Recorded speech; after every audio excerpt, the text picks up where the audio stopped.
It's been a dismal start for the Chinese stock market this year, the worst since 2016. This month, China's markets have mostly been in the red. The country's benchmark stock index, the Shanghai Composite, has plummeted 7% in 2024 so far.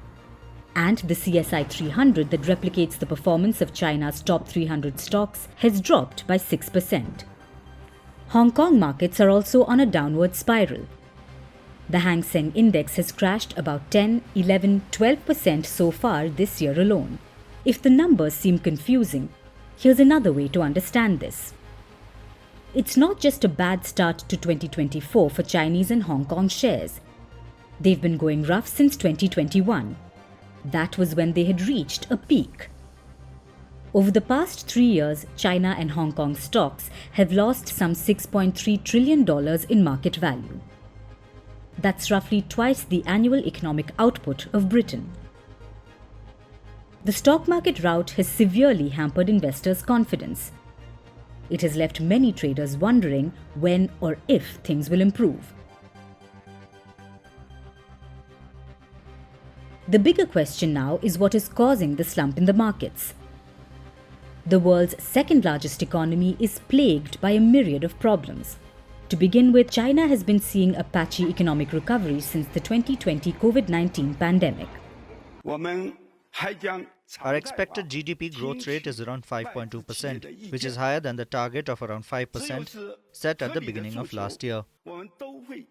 In 2023, China's economy grew by 5.2%, and although it hit Beijing's target, it was one of the lowest readings in the last decade.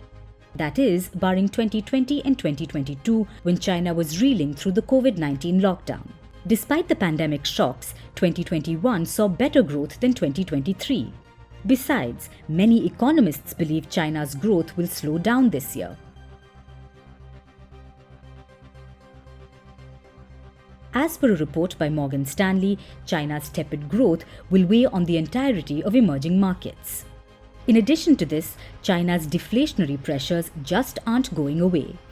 While other foreign central banks are dealing with inflationary pressures, China is the only major economy where prices are falling. Analysts say this is particularly challenging because Beijing is also facing elevated debt levels. Chinese cities have accumulated a massive amount of hidden debt. That's following years of unchecked borrowing and spending. Total government debt estimatedly stands somewhere between $7 to $11 trillion. That's according to the International Monetary Fund and Wall Street banks. This has been exacerbated by defaults among China's real estate firms. Since 2021, China has been reeling through a massive property sector crisis. China's Evergrande became the poster child of China's property market downturn. It holds around $300 billion in liabilities.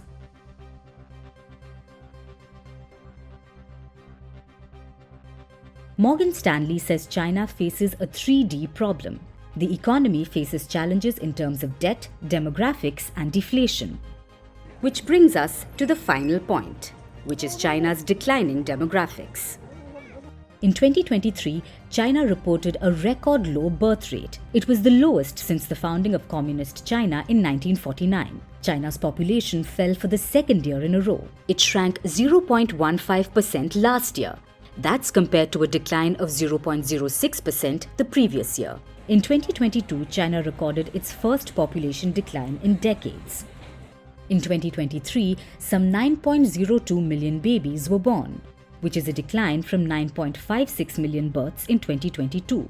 This threatens China's workforce, which further dents its growth prospects. China has been leading economic growth in the world for the past decade or two, actually for the past 20 years. And now, coupled with policy mistakes, and also population decline. And China's economy just stopped growing. And that's why you have the stock market falling sharply recently, and Hang Seng is falling below 15,000. Now we want to see, everybody wants to see the government announce some measures to lift the market, basically to lift the controls over the economy.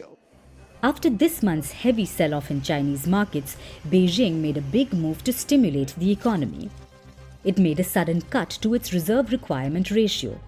The reserve requirement ratio is the amount of cash banks must hold as reserves. Starting from February 5th, we will lower the reserve requirement ratio by 0.5%. We will inject 1 trillion RMB liquidity into the market.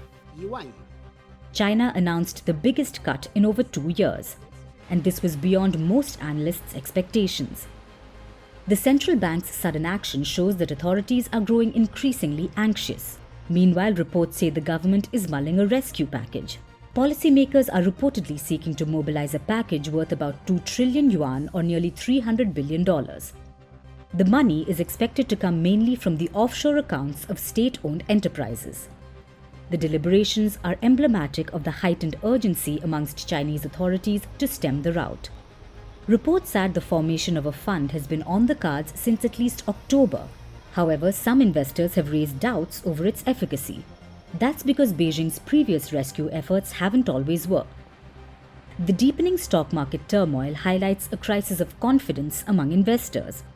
Traders are concerned about the country's future. People are becoming increasingly gloomy about China's economic outlook. The sell-off has also triggered public anger on Chinese social media. Topics like market plunge and China's stock market rescue were trending in China's social media platforms in January.